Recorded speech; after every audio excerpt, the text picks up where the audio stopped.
Muy buenas noches, les damos la bienvenida aquí en Dos con Todo. Ya es viernes 11 de julio. ¿Cómo estás, Uri?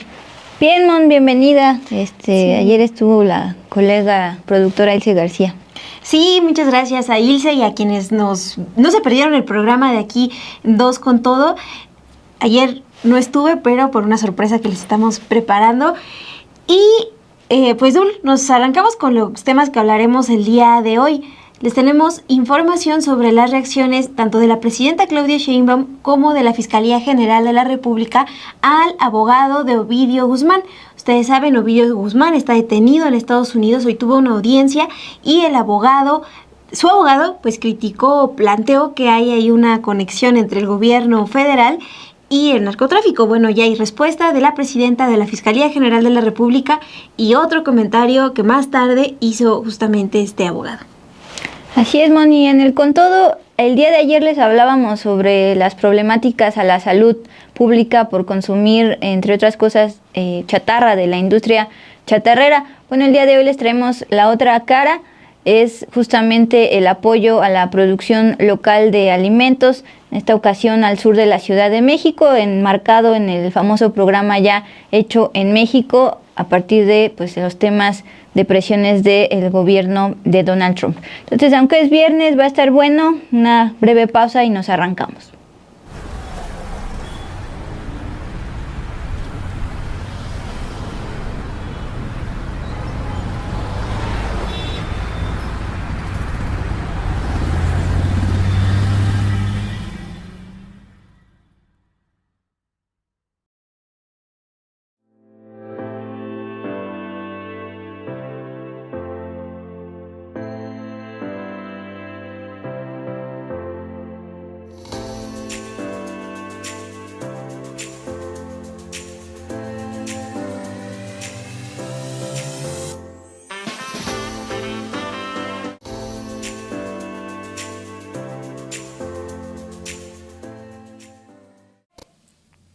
Bueno, pues buenas noches, bienvenidos, bienvenidas este viernes 11 de julio, año 2025.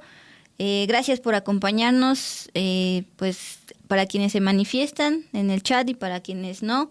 Laura Favela, buenas noches, Dulce Montserrat, María Romero, El Castigador, Gerardo Meléndez,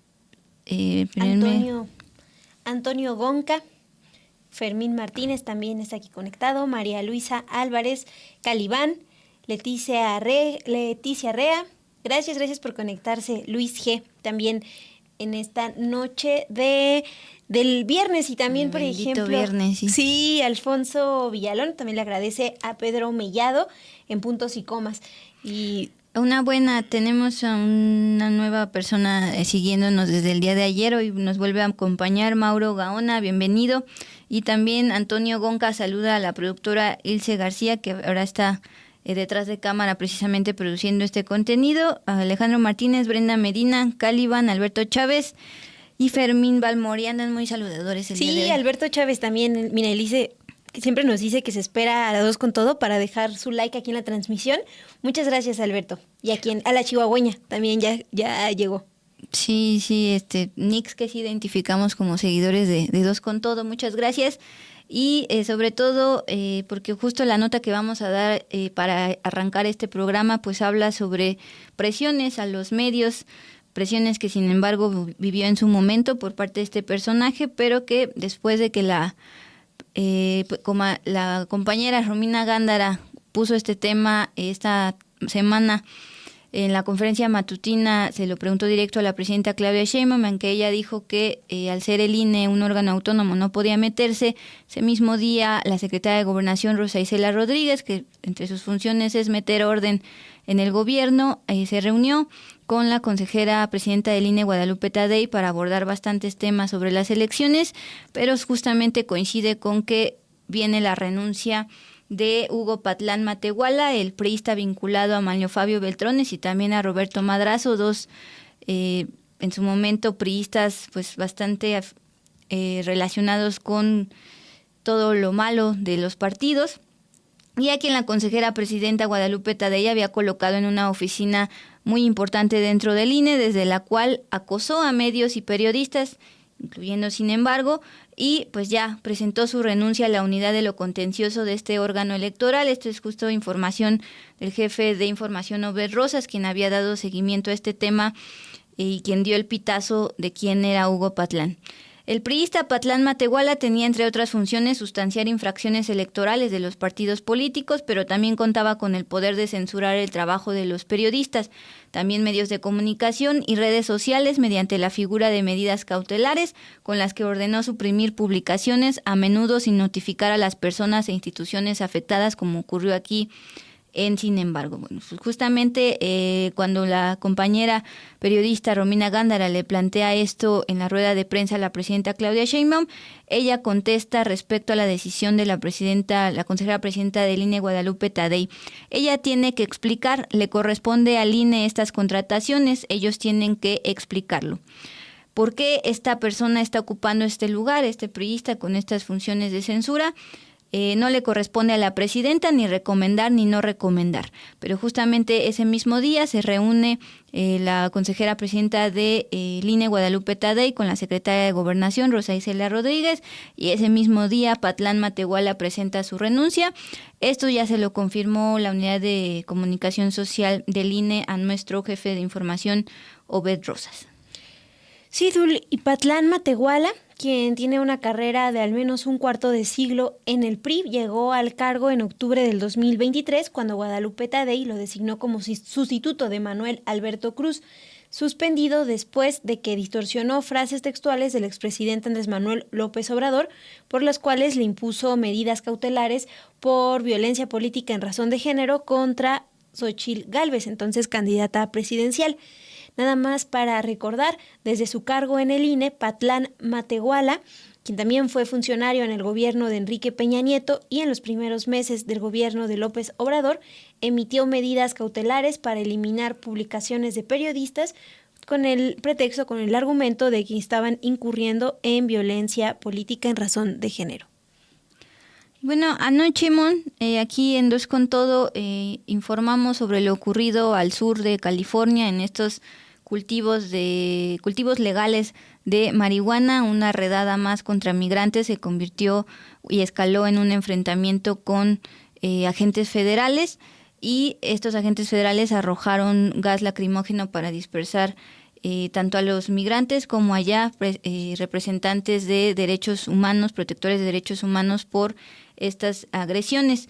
Pues bien decíamos en producción que este tema seguramente iba a escalar, y hoy la presidenta Claudia Sheinbaum habló al respecto.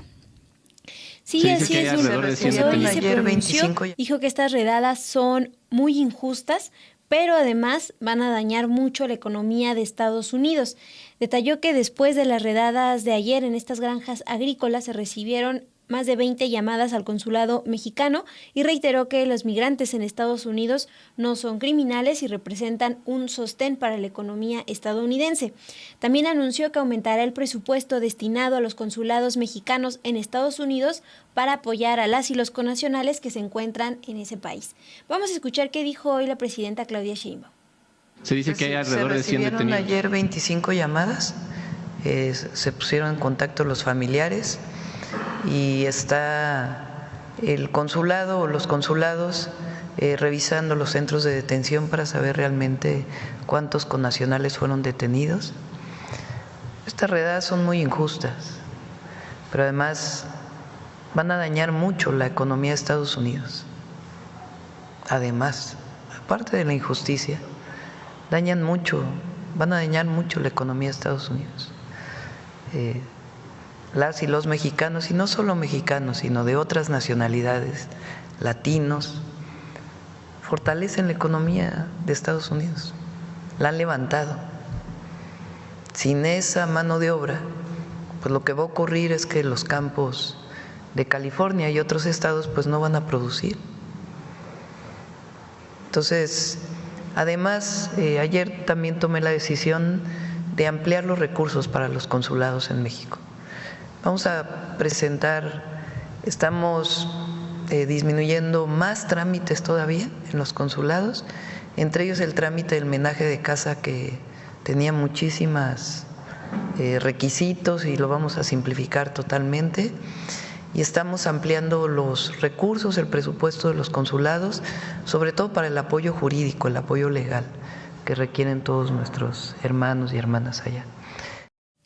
Bueno, y en este contexto del que les hemos hablado aquí en Dos con Todo, donde vemos desde el gobierno de Estados Unidos una política que constantemente criminaliza a las y los migrantes, pues en esta ocasión el diario La Opinión conversó con distintos emprendedores que viven en California y que temen cerrar sus negocios porque las redadas han asustado a gran parte de la población que constantemente acudía a comprar en estas tiendas. El diario La Opinión retoma información del periodista Isaac Ceja, quien cuenta que el mes pasado el Departamento de Seguridad Nacional de Estados Unidos llevó a cabo al menos 2 operativos de migración en Huntington Park, donde la Secretaría del Departamento de Seguridad Nacional, Kristi Noem, se unió también a estos operativos. También narra que actualmente pocos peatones pasan por las calles y varios locales se ven vacíos, incluso los fines de semana. El periodista Isaac Ceja del diario La Opinión realizó entrevistas con comerciantes en esta área y compartieron que tienen el temor de vender sus negocios, cerrar o buscar un trabajo aparte para poder sostener sus emprendimientos.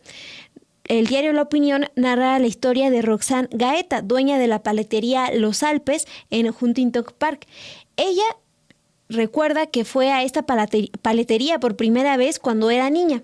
Ahora es dueña desde hace 11 años. Y ella, como emprendedora, enfatizó que normalmente tiene clientes esperando afuera de su negocio durante el verano, pero ahora, ante el temor de las redadas de agentes federales, ha visto su paletería casi sin clientes.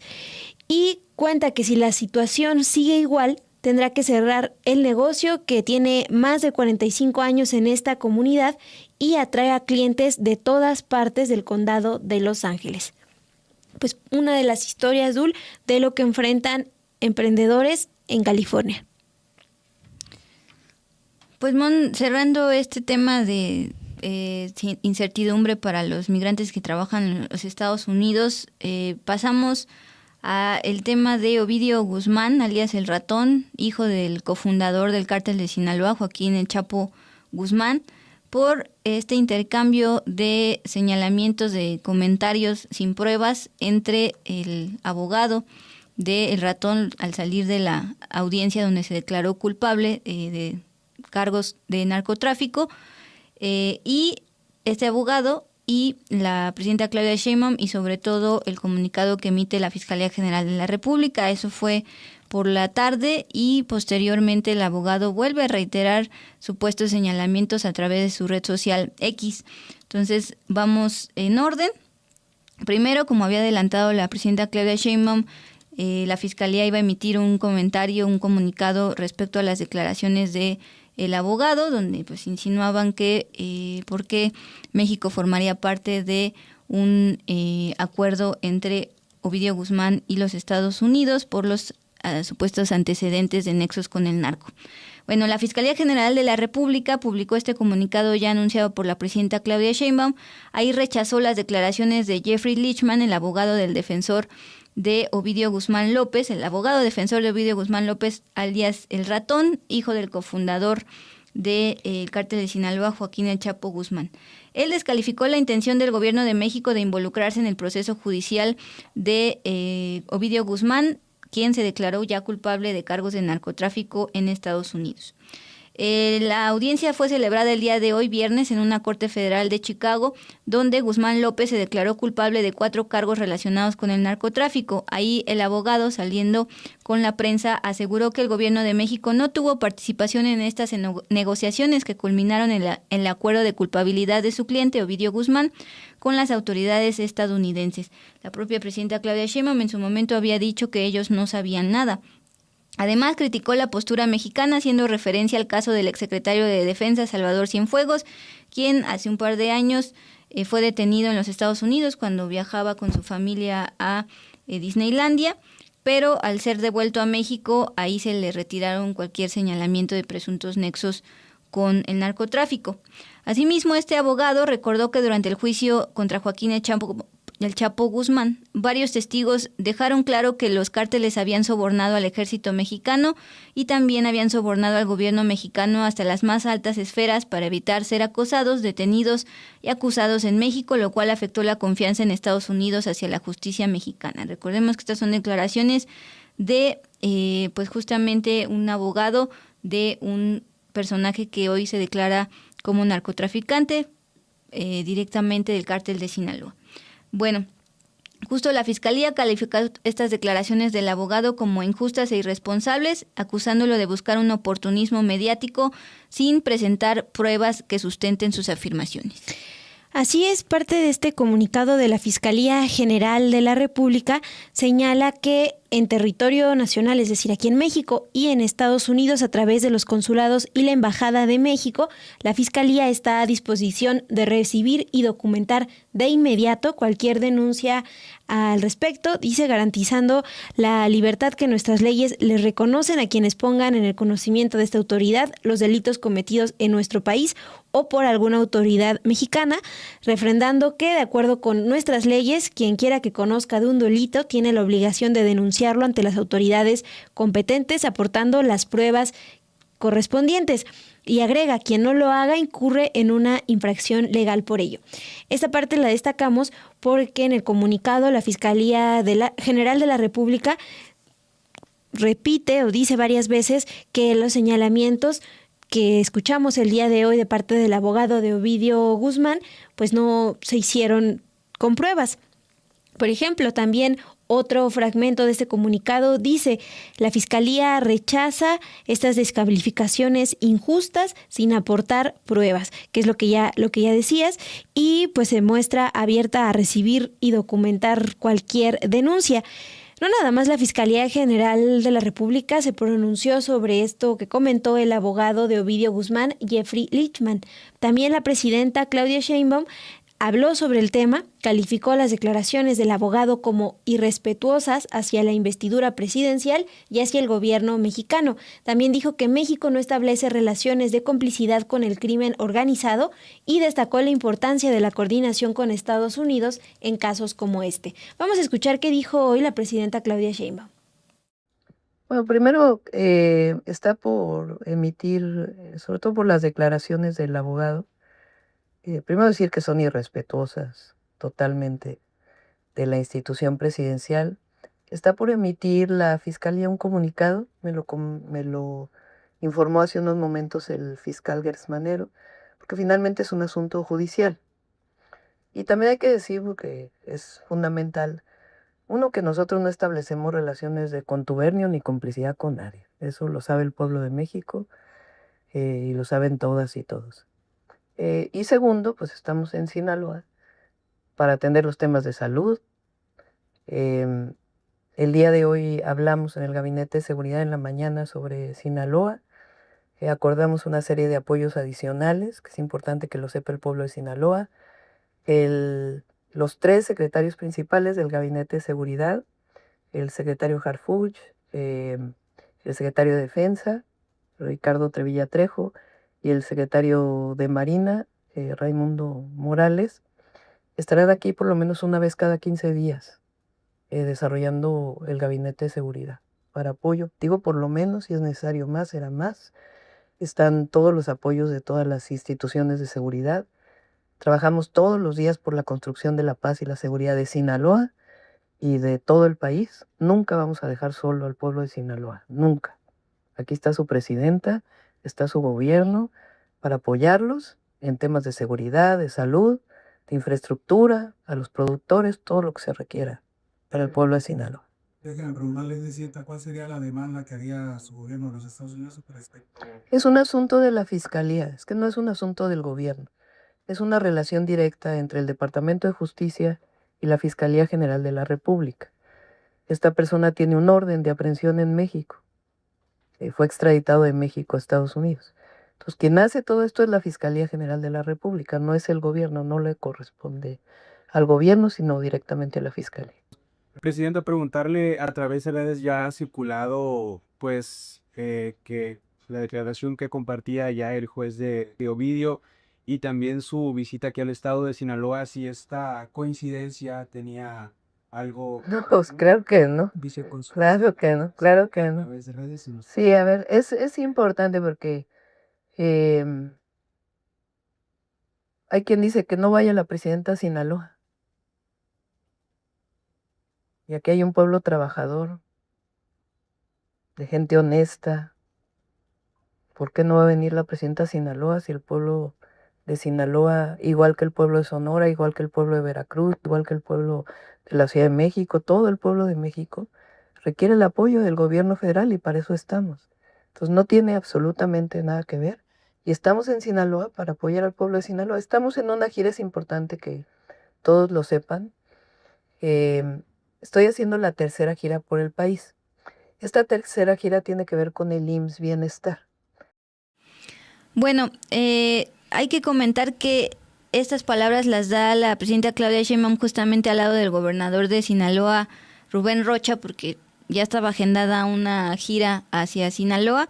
Este dato es importante por el tuit que ahorita les vamos a leer, que es justo la reiteración del abogado. Pero justo están comentando al respecto. Dice Carlos Álvarez: todo siempre suena increíble, pero el problema es que nunca sucede. Pues toda esta serie de señalamientos e intercambios de presuntos nexos con el narco. Lo decíamos hace rato, en su momento el abogado de el Chapo Guzmán también dio declaraciones señalando, al final ya no se comprobó nada, y a diferencia de este abogado que lo hace a medios, el otro abogado también lo hizo durante el juicio. Que caiga quien tenga que caer, y saludan a Rocha, dice Leticia Rea Connor. Hola, no te habíamos saludado.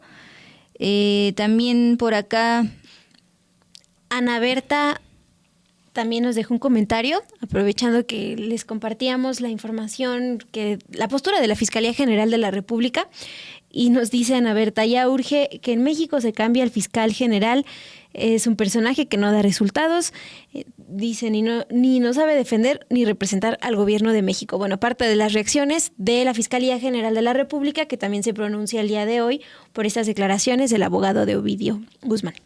Esta semana estuvo otra vez en Palacio Nacional hablando de por qué no había activado las órdenes de aprehensión contra el expresidente Peña Nieto. También le llovió esta semana en el chat al fiscal Alejandro Gertz Manero. Bueno, les decía, era importante saber que justo hoy la presidenta Claudia Sheinbaum viajó a Sinaloa porque lo tenía contemplado en su gira, porque esto es lo que está tuiteando el abogado de Ovidio Guzmán, alias El Ratón, por la tarde.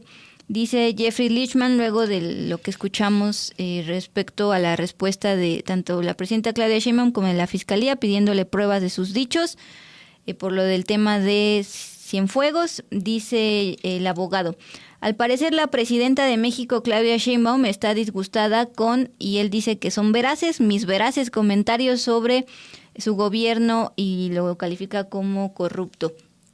Puede convocar tantas conferencias de prensa apresuradas como quiera, pero el pueblo mexicano y yo mismo sabemos que actúa más como un brazo de relaciones públicas de una organización narcotraficante, entiéndase Cártel de Sinaloa, que como la líder honesta que el pueblo mexicano merece. Tendré más que decir al respecto en breve. Y pues reitero la respuesta de la Fiscalía General de la República antes de este tuitazo. Utiliza algo... dice, quiere pruebas en busca de un oportunismo mediático que descalifica a quien dolosamente lo utiliza. Está calificando la Fiscalía oportunismo mediático. Sí, Dul, y hay que recordar que el día de hoy Ovidio Guzmán, hijo de Joaquín El Chapo Guzmán, se declaró culpable en una corte de Estados Unidos de 4 cargos de narcotráfico, lavado de dinero y posesión de armas de fuego. Se declaró culpable y es una práctica común en ese país. El Departamento de Justicia pide penas más bajas cuando las personas detenidas aceptan su culpabilidad. Con esto evitan los juicios más largos. Además, en el caso de Ovidio Guzmán, la decisión ya era previsible porque ya también está acusado en México, además de allá de Estados Unidos.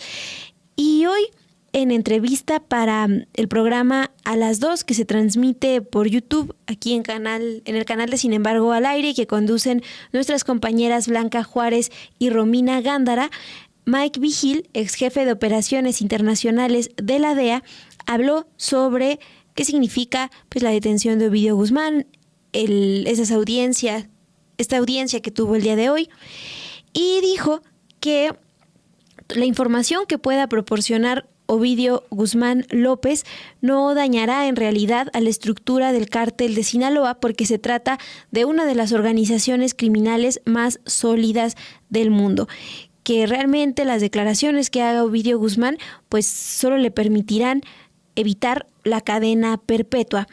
También mencionó que lo que revele Ovidio Guzmán a las autoridades estadounidenses servirá para abrir nuevas líneas de investigación y para incriminar a otras personas que hasta ahora se han mantenido fuera del radar. Parte de lo que comentó hoy el ex jefe de operaciones internacionales de la DEA es lo siguiente: las declaraciones van a tener algo de impacto, van a abrir líneas de investigación, van a ser acusados otros miembros del cártel o personas que tienen vínculos, pero no van a dañar al cártel de Sinaloa porque la infraestructura del cártel existe desde 1989, cuando se desarticuló el cártel de Guadalajara. Es el más potente cártel que ha existido en el mundo. Esa es parte de lo que comenta el día de hoy Mike Vigil, ex jefe de operaciones internacionales de la DEA, en entrevista para el programa A las 2, que cuando termine 2 con todo ustedes pueden encontrar aquí en el canal de Sin embargo al aire completa, que es pues importante escucharla para entender todo, en qué contexto se da también esta audiencia de Ovidio Guzmán. Esa y todas las entrevistas que se hacen en Sin embargo al aire las pueden encontrar en este bonito canal Sin embargo al aire. Bueno, ya son 9:05, gracias por continuar, gracias por seguir comentando y es momento de pasar a otro tema de seguimiento. Justamente hace una semana informábamos en Dos con Todo sobre las fuertes inundaciones registradas en el centro de Texas. En esos primeros horas se tenía información de unas niñas que estaban desaparecidas, que estaban en un campamento de verano cristiano, al lado instalados campamentos del río Guadalupe, que se subió, se desbordó y comenzaron las inundaciones. A lo largo de estos días ha habido información muy actualizada. Una de ellas también se las dábamos hace unos días respecto a cómo los demócratas están pidiendo una investigación sobre cómo los recortes de la administración Trump al servicio meteorológico pudieron haber impactado en las alertas que se emitieron esa noche de jueves y de viernes, incluyendo las alertas que llegan a los celulares. Eso estaba en una hipótesis, pero hoy hay más información de New York Times, no del Servicio Meteorológico, pero sí de la Agencia Federal para el Manejo de Emergencias, FEMA. Así es, Dul, pues lo que informa hoy el diario New York Times, de acuerdo con documentos que revisó, es que 2 días después de que las catastróficas inundaciones azotaron el centro de Texas, la Agencia Federal para el Manejo de Emergencias, FEMA, no respondió a casi 2/3 de las llamadas a su línea de asistencia por desastre. La falta de respuesta se debió a que la agencia había despedido a cientos de contratistas de los centros de llamadas, según una persona informada sobre este asunto que habló bajo condición de anonimato con el New York Times para hablar de asuntos internos. La secretaria de Seguridad Nacional, Kristi Noem, no renovó el contrato de los trabajadores del centro de llamadas hasta el jueves, después de esa tragedia de la que les hemos informado. La agencia despidió a los contratistas el 5 de julio, después de que sus contratos expiraran y no se les extendieran, de acuerdo con los documentos que revisó el diario estadounidense y con esta persona a la que citan en condición de anonimato. La secretaria Kristi Noem, quien ha establecido un nuevo requisito para aprobar personalmente los gastos superiores a $100,000, no renovó los contratos hasta el jueves, 5 días después de su vencimiento. FEMA, esta Agencia Federal para el Manejo de Emergencias, forma parte del Departamento de Seguridad Nacional.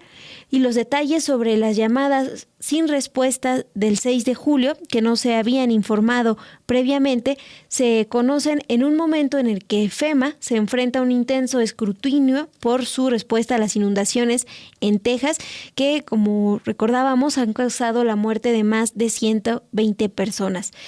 Y la agencia, cuya eliminación ha sido solicitada por el presidente Donald Trump, ha tardado en activar ciertos equipos que coordinan las respuestas y las labores de búsqueda y rescate.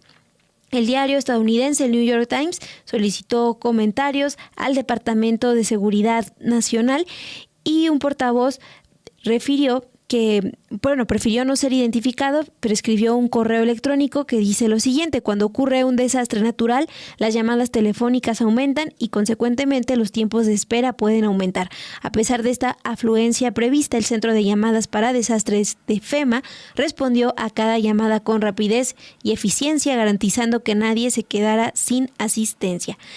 Bueno, después de estas inundaciones, huracanes y otros desastres, hay que recordar que los sobrevivientes pueden llamar a FEMA para solicitar distintos tipos de asistencia financiera. Esa es parte de la importancia que tiene esta agencia federal para el manejo de emergencias y que ahora pues es cuestionada por no responder a miles de llamadas de los sobrevivientes de las inundaciones en Texas.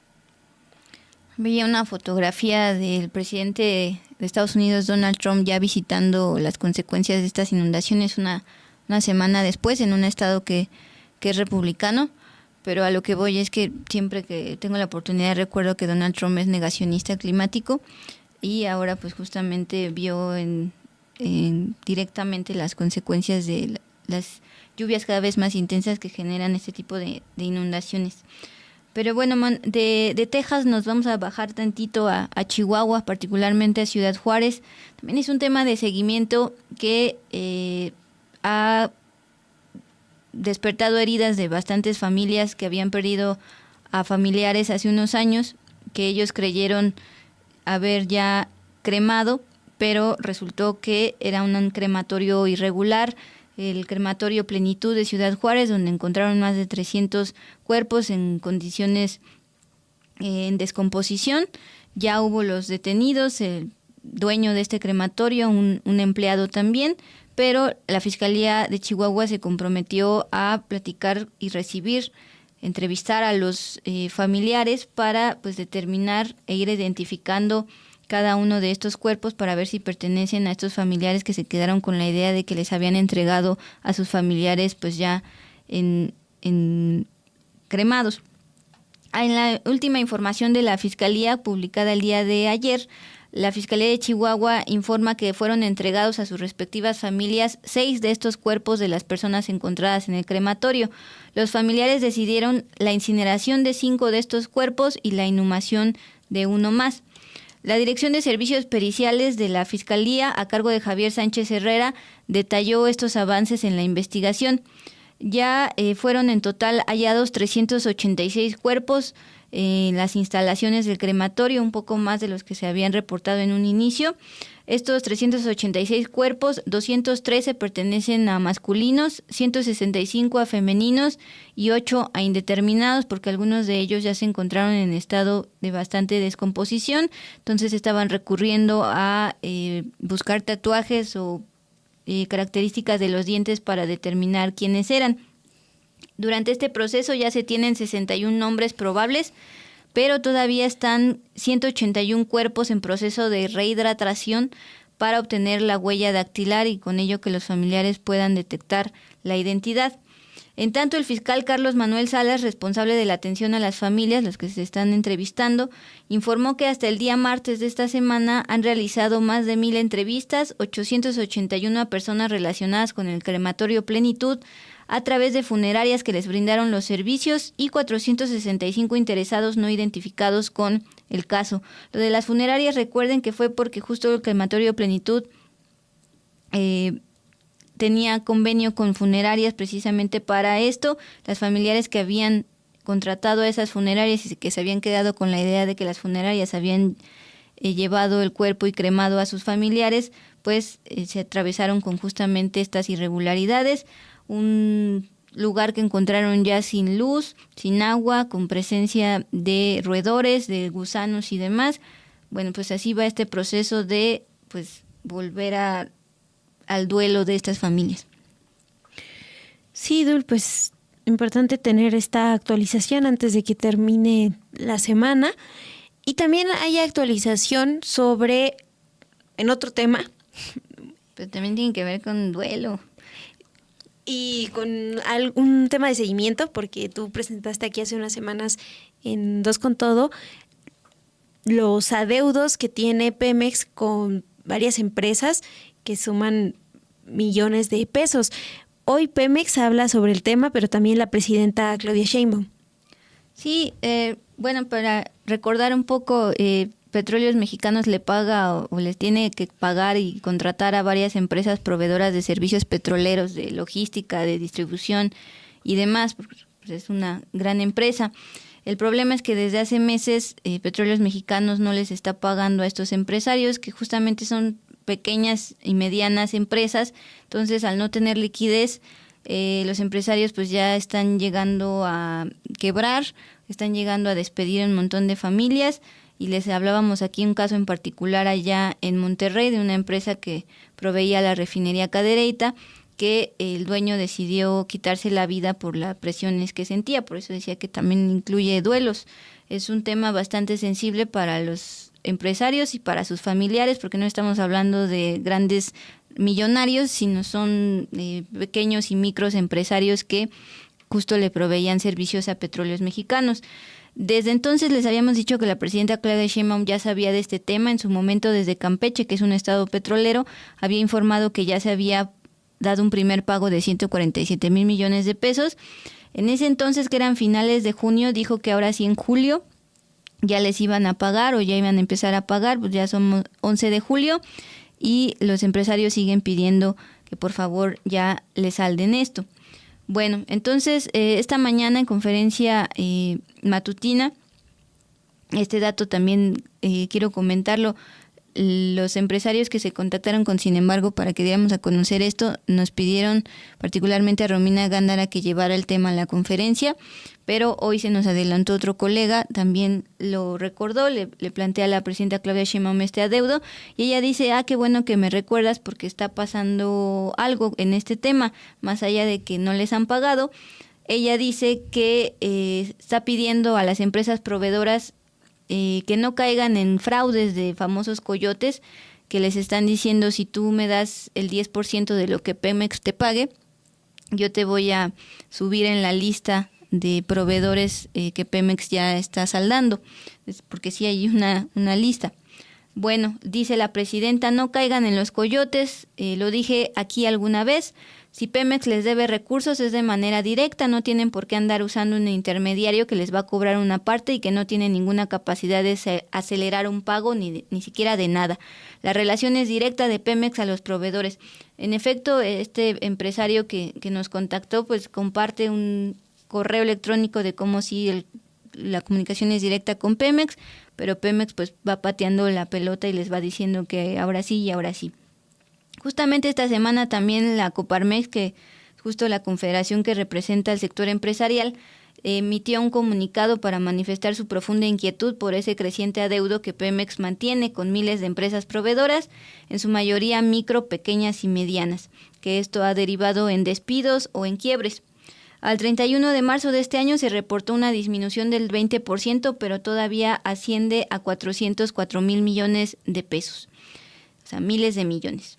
Dice Coparmex en el comunicado, cada factura pendiente representa el sustento de familias que dependen de empresas proveedoras en riesgo de cerrar. Insisto, no solo es impactar a un empresario, sino a sus familias. Muchas ya han tenido que reducir personal, cancelar operaciones o detener proyectos, es decir, familias no de los dueños de la empresa, sino de los empleados que trabajan ahí en esas proveedoras.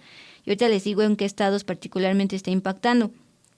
En los casos más extremos, empresarios han perdido su patrimonio personal por no poder enfrentar compromisos fiscales, laborales o financieros derivados del incumplimiento de pagos por parte de Pemex, porque aparte ellos sí pagan impuestos. La afectación se concentra especialmente en zonas clave del sector energético, Ciudad del Carmen, Tapachula, Hidalgo, Irapuato, Tamaulipas, Oaxaca, Reynosa, Tabasco, Tampico y Veracruz, es decir, de norte a sur y en ciudades bastante petroleras. Nosotros les traemos el caso de Cadereyta allá en Nuevo León, porque también ahí hay una refinería. Además, hay distintas empresas que han denunciado, esto lo dice Coparmex, presiones indebidas y posibles actos de corrupción al interior de Pemex para liberar pagos legítimamente adeudados. Es decir, Coparmex está señalando que este coyotaje no viene de exteriores, sino dentro de Petróleos Mexicanos. Hoy la presidenta dice, bueno, si es así, denúncienlo. Y Coparmex dice, no podemos permitir que el cobro por servicios contratados y ya dados derive en procesos opacos o condicionados. Por ello, el sector empresarial ya está pidiendo al gobierno federal ser más serio, sobre todo a Pemex, para que se transparente el estado actual de los adeudos. Sí hay una plataforma de Pemex donde los proveedores pueden acceder y ver por sector, distribución, logística, el nombre de la empresa y cuánto dinero lleva adeudado, cuánto dinero le deben, pero solo en el caso de los que ya facturaron. Hay todavía una larga lista de empresarios a los que no se les ha facturado y pareciera que esa deuda no existe, pero sí es. Luego están pidiendo también un calendario ya público, no solo declarar en la conferencia matutina o en Campeche, que ya ahora sí en julio, y que sea verificable también de pagos y se garantice que ninguna empresa tenga que recurrir a prácticas irregulares. Insisto, esto es afectando a los empleados, a los trabajadores, a los petroleros y a la salud de estos. No solo está el caso del que se quitó la vida, están también casos de infartados por tanta presión. Y bueno, una vez más se le pregunta a la presidenta y ella pues decide hablar mejor por el tema de los coyotajes. Comentó que mucho se da por terceros que engañan a un proveedor y le dicen, si vas conmigo yo te cobro el 10% de lo que te deben y voy a hacer que subas en la lista de proveedores, acelerar el supuesto pago, pero esto obviamente es irreal, es un fraude, no caigan, pero pues el punto es que Petróleos Mexicanos todavía les debe más de 400,000 millones de pesos y la presidenta Claudia Sheinbaum nos debe también en la conferencia matutina que se presente la reestructuración de Pemex que se supone que iba a ser esta semana, también le recordaron y seguimos esperando. Pues solo hay que estar ahí pendientes y mientras pues retomo aquí algunos comentarios que nos han dejado. Por ejemplo, Antonio Gonca sobre este tema de Pemex nos dice, la petrolera endeudada, increíble, que es el mayor logro de Peña. De eso no habló en su entrevista. Me imagino se refiere a esta entrevista que se difundió hace unos días sobre el aeropuerto internacional de Texcoco, el que se canceló, una serie documental en donde Peña Nieto pues habla de que no entiende por qué se canceló. Y pues sí, nada más recordarle a Antonio Gonca y a quienes nos leen en el chat que pues justo sobre Pemex y las deudas desde el gobierno federal, pues el sexenio de Peña Nieto estuvo marcado, ¿no?, por la cuestión de corrupción en Odebrecht con Emilio Lozoya, pero actualmente está este adeudo millonario a empresas que, como bien dices, pues se están afectando a la salud de no nada más de ellos, sino de sus familias preocupadas. Sí, cuando presentamos este caso, sí recordamos que justo la situación financiera de Pemex empeoró por el tema de la reforma energética de Peña Nieto, la privatización, la caída en producción de barriles, también de gas natural, y pues justamente al caer su producción y sus ingresos, pues tiene más presión no solo en su deuda con estos empresarios proveedores, sino en general la deuda total que esa ya es en dólares. Pero pues justo humanizar lo que está pasando con estas empresas petroleras. Bueno, pues también gracias por los comentarios. Ana G. nos dijo que está en modo escucha porque anda haciendo cositas, pero que sí anda atenta. Y también pues gracias por manifestarse Laurentino Carvajal, el buen Miguel Ayala. Hoy se me está trabando la lengua mucho. Y es viernes. Sí. Te trabas. Bueno, también Leticia Arrea nos mandó saludos desde hace un rato. Brenda Medina la vi aquí en el chat. A Rosita Cortés, Enrique Hernández. Gracias por seguir comentando aquí. Perdí a alguien en el chat que nos habló, el castigador, sobre Irapuato. Bueno, eso nos da pie para darles otra información destacada del día de hoy en Guanajuato.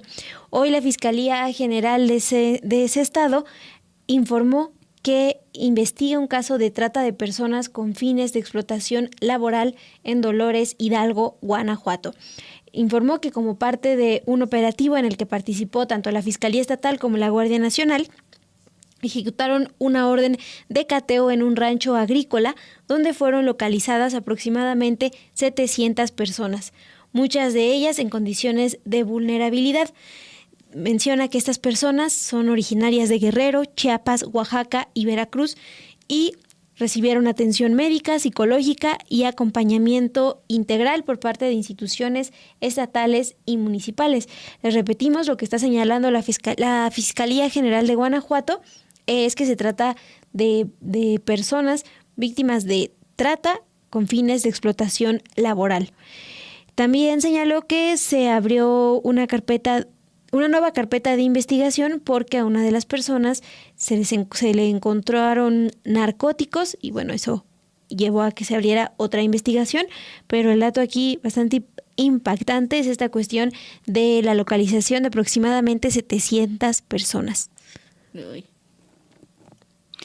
Ayer también encontraban una fosa con bastantes restos en Zapopan, Jalisco, y hace 8 días hablábamos justamente de que Zapopan va a ser la sede de el estadio del Mundial 2026. Pero miren, para no irnos con un mal sabor de boca este viernes, les adelantábamos en el Con Todo que hoy les traemos la cierta contraparte, el lado positivo respecto a lo de ayer. Es que no estuviste presente, pero Elisa y yo estábamos debatiendo sobre, tú sabrás mejor, el tema de la adicción al azúcar, al alcohol, al tabaco, razón por la cual, a pesar de que el gobierno le inyecte más impuestos a este tipo de productos, la gente sigue cayendo en su consumo y justamente afecta la salud. Sí, Dul, pues hablaban ayer también de esta propuesta, ¿no?, que se está haciendo para aumentar estos impuestos saludables al alcohol, las bebidas azucaradas, el tabaco. Y pues sí, parte de lo que preocupa de estos productos es que pues son adictivos, utilizan químicos, mucha más azúcar, sodio, que hace difícil dejar de comer tan pronto, ¿no? Si estás acostumbrado a hacerlo constantemente. Pero ¿qué es lo que sí se puede hacer? Pues empezar a lo mejor a cambiar nuestros hábitos poco a poco, bajarle al azúcar, al sodio, y pues hay también todo un trabajo que hacen pues desde el campo acá en México, las personas que están impulsando esta cuestión de consume cosas que vienen del campo mexicano, el maíz, toda la cuestión de la dieta de la milpa. De eso va el Con Todo de hoy. Sí, ustedes recuerdan que el gobierno de México, el gobierno federal, lanzó el programa Hecho en México para apoyar el consumo local en aras de los aranceles y demás cuestiones trumpianas. Y pues una de las preguntas es cómo llega los productos, no sé, las verdolagas, los romeritos y demás a los tianguis, a los mercados locales, y cómo eso ayuda más justamente a los campesinos que les levantan temprano, que se alimentan a veces hasta la 1 de la tarde para estar trabajando, que están en el rayo del sol o bien tienen que dejar de trabajar por la lluvia y el granizo, pierden cosechas. El detrás de cámaras, digamos, de los romeritos que se comieron, por ejemplo, en la Semana Santa, es importante saber el esfuerzo que hacen los campesinos y campesinas para que justamente tengamos acceso a alimentos sanos, naturales, porque aparte en Milpalta, que es a donde fuimos, lo hacen de manera agroecológica, sin los famosos agrotóxicos. Ese es un plus. Y entre las conversaciones con ellos, pues decían, no les compren a Walmart, no les compren al Oxxo, ellos les venden puras porquerías, y nosotros que les estamos dando el producto directo y natural, pues no nos compran, y eso obviamente les afecta, porque aparte las propias grandes cadenas les compran un producto a un precio y obviamente lo venden a un sobrecosto, y los beneficiados van a ser esas grandes cadenas, y otra vez pierden en el campo. Entonces, pues justo esto se da en medio de, el marco del programa Hecho en México. Ana de la Torre, que luego está en operaciones en diseño y hasta en cámara, nos acompañó para entrevistar a estos campesinos allá en Milpa Alta, y sobre todo agradecer a Corena. Corena pertenece al gobierno de la Ciudad de México y justo se encarga pues de todos estos temas de los suelos de conservación al sur de la Ciudad de México, el sur-sur. Pues justo está lleno de cultivos y demás. Bueno, pues con eso nos queremos despedir. Vean este video que está muy bien editado por parte de Ana de la Torre. Y aprovecho, Mon, voy a tomarme mis vacaciones, ya tocaba. Sí, tendrías que hacer ese anuncio antes de que termine el programa, antes de dejarlos con este trabajo que preparaste junto con Ana. Voy a mi retiro espiritual para venir con todo hasta el 21 de julio nos estaríamos viendo. Me parece muy bien que vengas recargada de energía. Si Dios quiere. Sí, sí. Todos queremos que regreses bien, con mucha energía. Claro. Te vamos a extrañar acá en el programa, también acá en el chat seguramente, pero ya saben que estará Ilse García conmigo y pues todo el equipo de Sin embargo al aire con mucha información. La próxima semana tú descansa. Siempre. Bueno, pues gracias por acompañarnos esta semana. Sí, Dulna, además de este video que preparas, también les tenemos al finalizar información de la agencia Deutsche Welle sobre las personas que han muerto pues justamente después de esos ataques militares israelíes y personas que murieron mientras esperaban recibir ayuda humanitaria en Gaza. Entonces, todavía hay información importante para cerrar este viernes 11 de julio. Y ya, es lo que tenía que decir para finalizar. Pues buen fin de semana y quédense porque sí está muy bueno lo que comparten los campesinos. Ellos dicen que lo hacen con amor y a comprarles en los tianguis. Descansen, buenas noches. Pues yo pienso que debemos de sentir un nacionalismo muy profundo, porque como nosotros como agricultores a la hora de sembrar una planta, lo estamos haciendo con amor, y al amar la tierra, amamos a México. Y yo creo que es el momento no en este momento, siempre debe de ser que nosotros como mexicanos debemos amar profundamente a México.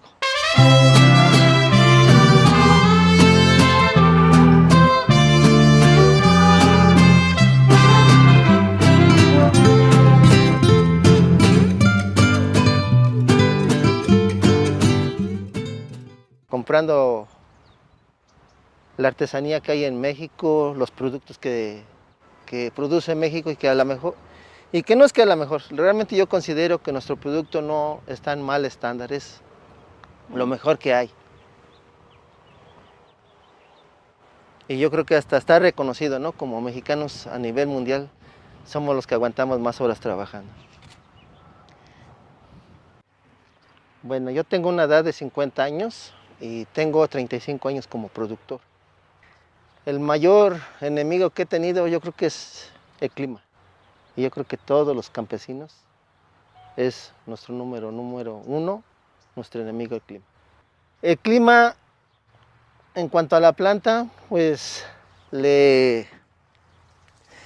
si es exceso de agua, pues también igual la planta no lo puede transformar, no lo digiere.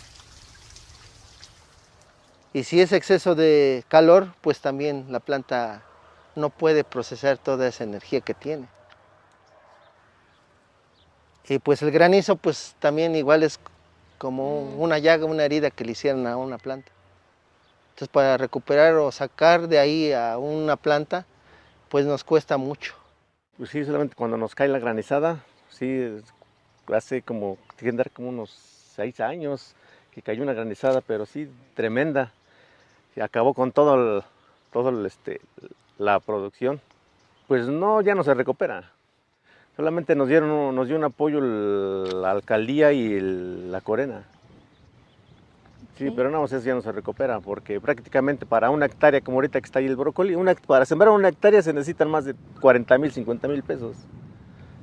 Porque tan solo la semilla, una libra nos vale 16, 17,000 pesos, dependiendo la marca. Pues aquí el sacrificio que tenemos pues son desveladas, cansancio, a veces que no comemos, desayunamos ya bien tarde, a veces comemos ya bien noche. Pues todos esos sacrificios pues, a la larga pues sí nos da un menos rendimiento aquí para trabajar. Porque imagínate, venir a las 6 de la mañana y desayunar a la 1, 12 del día, pues, y después volver a comer hasta las 7, 8 de la noche. Entonces son la 1:30, ¿ya desayunó? Ya, gracias ¿Ya? a Dios ya. Sí. Okay. En tiempo de lluvias, pues hay veces que llueve temprano y pues no podemos trabajar todo el día, nada más lo que nos deje el clima. Y ahorita con estas temperaturas, ¿cómo les va? Pues ahorita pues sí sufre uno de las temperaturas, el calor está muy fuerte, pero pues aún así trabajamos todo el día. Día a día los encontramos pues con los altos precios de fertilizantes, las gasolinas, la baja difusión en la cadena alimenticia, el bajo consumo de nuestros productos y la sobreproducción. Hay veces que nosotros nada más recuperamos lo que invertimos y pues una parte nada más, que sí nos toca ganar, pero pues las otras personas pues sí no tienen más ganancia que nosotros. Por ejemplo, las tiendas comerciales, no, pues cómo se va uno a comparar con ellos.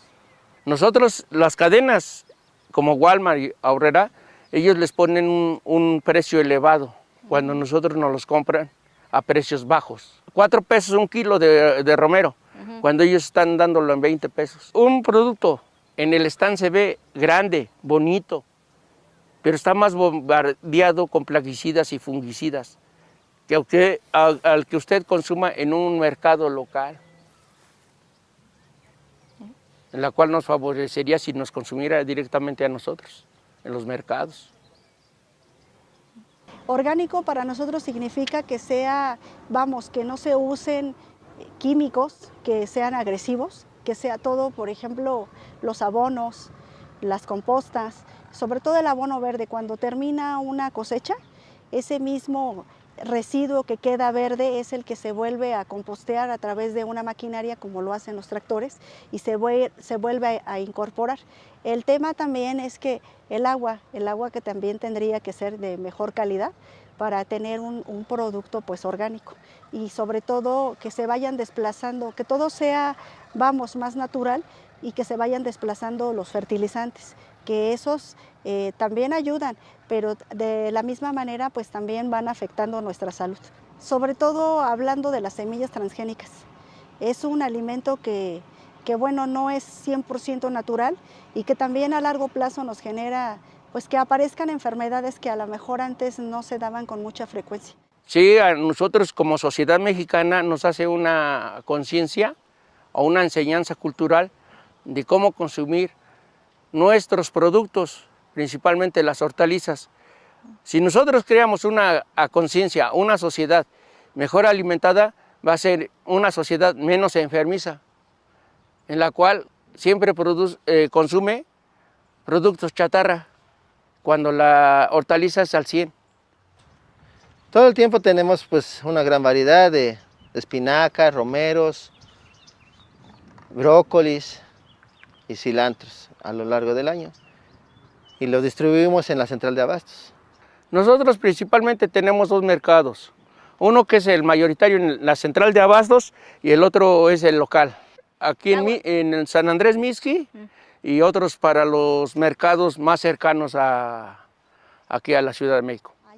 Anteriormente, hace muchos años, yo estoy hablando de unos 40, 50 años atrás, había un lugar que nosotros le llamábamos El Torito, donde todos los productores llegaban con sus hortalizas y ahí mismo llegaban vecinos de otros pueblos como Milpa, como Xochimilco, a hacer como el intercambio de hortalizas y entonces se hacía la compra. Al día de hoy tenemos un mercado, un tianguis, donde llegan los productores, porque hay productores que tienen, vamos a decir, una siembra masiva y hay otros que tienen en menor cantidad. Y los que tienen en menor cantidad llegan a ese tianguis a vender sus productos y pues esa es la forma como local de estar vendiendo el producto, pero directamente al productor.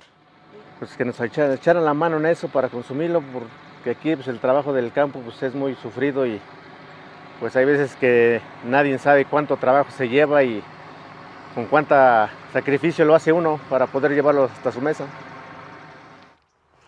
Pues yo creo que realmente ahí se ve reflejado nuestro éxito como agricultores, ¿no?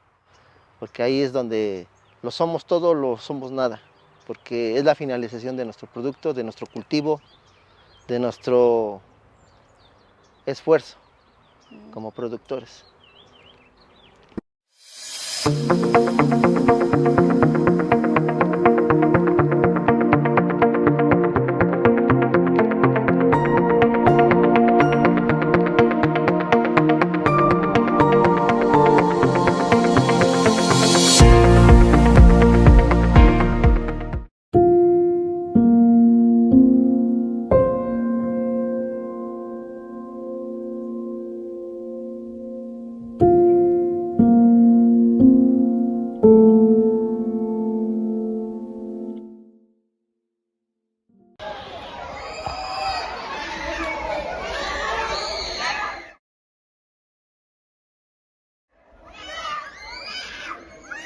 خلاص انتوا بخير خليها كويسه.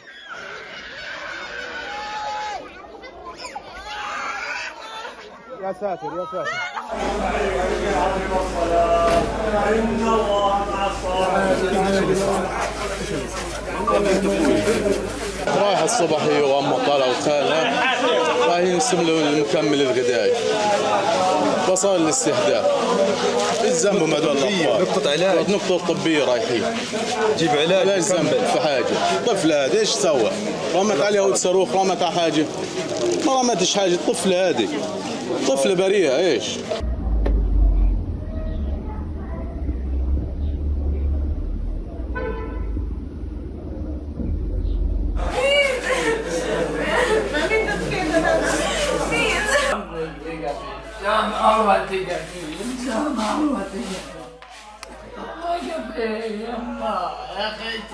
يا اخي